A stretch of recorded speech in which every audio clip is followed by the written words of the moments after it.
Бүгінгі менің жұмысымның өзектілігі көбейту кестесін біз өте жақсы білуіміз қажет бастауыш сыныпта. Нәтижелерді ретімен және шашыраңқы түрде тез әрі дұрыс таба білуіміз қажет.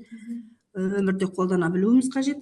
Сондықтан көбейту кестесін өмір бойы білуіміз қажет болғандықтан мен оқушыларға жалықтыратын нәрседен қызықты және тартымды әсерлі етіп жаттауға көбейту кестесін айналдырдым. Сол себепті кестені қалай дұрыс жаттауға болады деген сұраққа жалғыз ғана дұрыс жауап бар ма деп іздендім. Сондықтан осы бүгінгі тақырыбым балалардың функционалдық сауаттылығын қалыптастыруда жаңашыл әдіс тәсілдер деген тақырыптың бірнесінде мен көбейту кестесін жаттаудың тез әрі қолайлы әдістерін табу жөнінде айтпақшымын.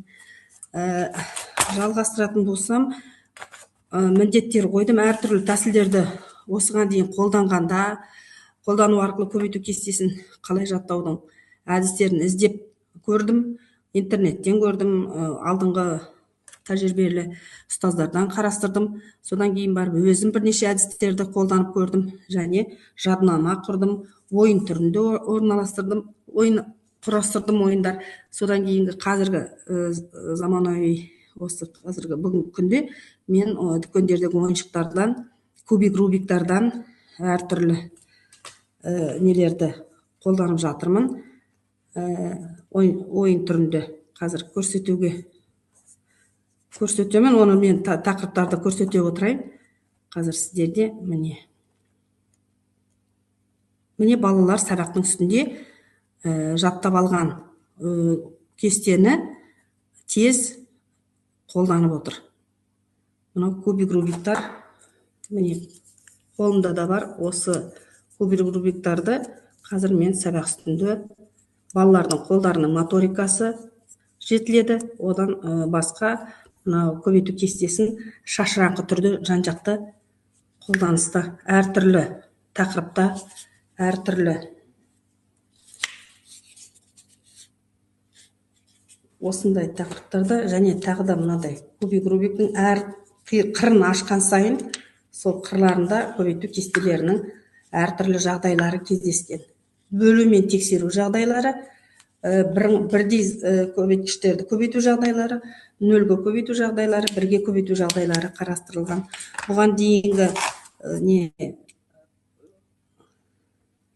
әртүрлі сіздерде көз алдарыңызға көбейту кестесін бірнеше түрлерін санды бірге көбейтудегі, санды нөлге көбейтудегі, бірдей сандарды көбейтудегі жобаларды көрсетіп қойдым.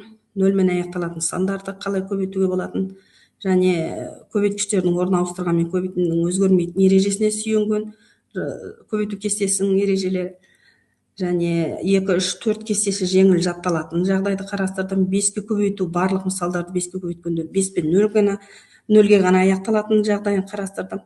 Содан кейін барып 9-ға көбейту кестесін саусақтар арқылы тез қалай жаттау керек екендігі туралы міне мынандай буклеттер шығарылды. Ол міне қазір мен сіздерге неде көрсетемін. Слайдта көрсетемін. Міне көбейту кестесін өлең жолдарымен де жаттап алуға да жеңіл көмектесем алуға болады және өздерді өлеңге қосып шығарылады. Одан басқа қазіргі жағдайларда тағы да сарбонкалар бар.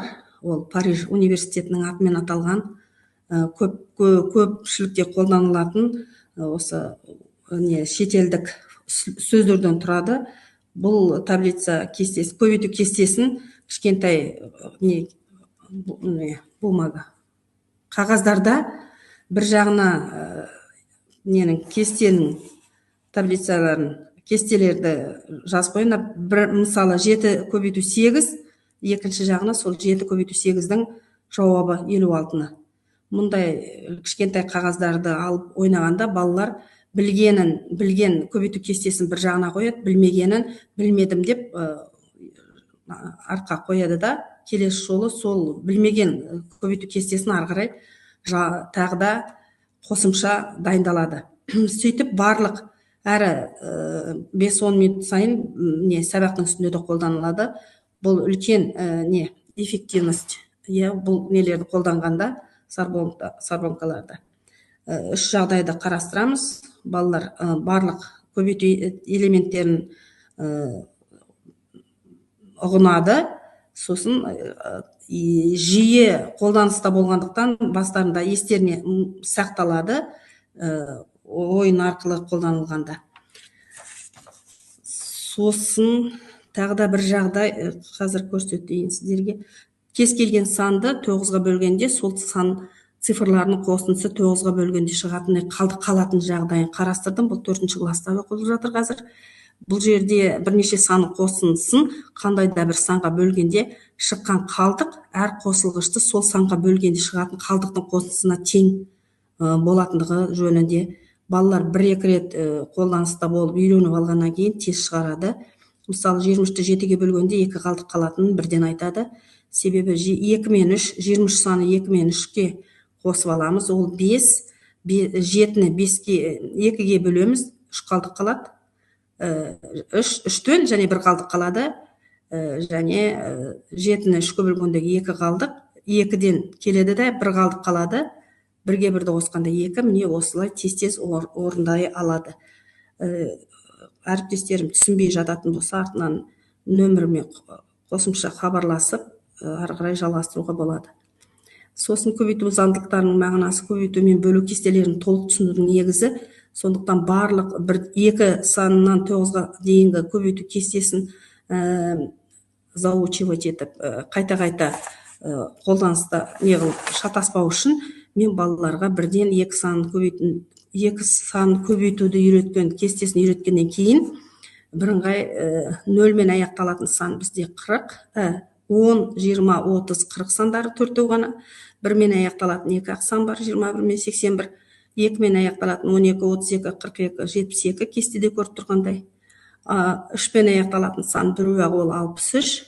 4-ке 4, 14, 24, 54, 64 қана аяқталатын. 5-мен аяқталатын сандар ол 15, 25, 35, 45 қана.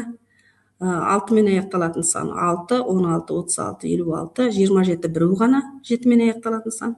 8-мен аяқталатын 8, 18, 28, 48 және 9-мен аяқталатын бірақ сан 49 екендігін осылай ғана жаттатқызамын. Себебі қайталанып келе береді, өздеріңіз білетін.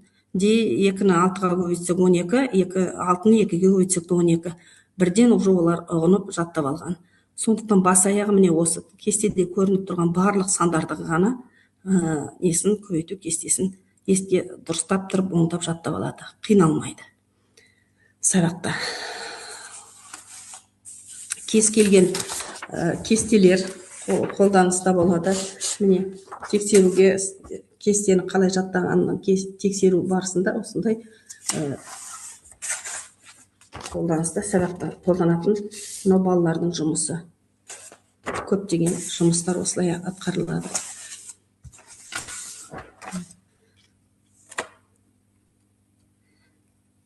Кубик Рубик айтылды. Міне дүкендерден көбейту кестесіне арналған ойыншықтар бар. Олар санамақтар бар, лоталар бар, санауыштар бар. Так.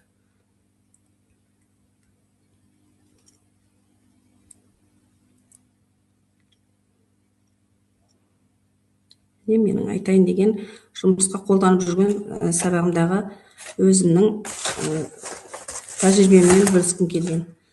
Енді қорытындылай келгенде 1-ден 10-ға дейінгі сандардың әртүрлі әдіс тәсілдерінің бірнеше түрлерін қарастыруға болады. Бұл жерде көбейту кестесінің орындалу жолдары маңызды. Енді бұл жұмыстарды әбден автоматты түрде орындауды, төселдіруді машықтандыру, ендеше көбейту кестесін жаттаудың қолайлы тәсілдері бар екенін айтқым келеді. Кестені мықты жаттамай, нақты білмей мектепте оқу мүмкін емес.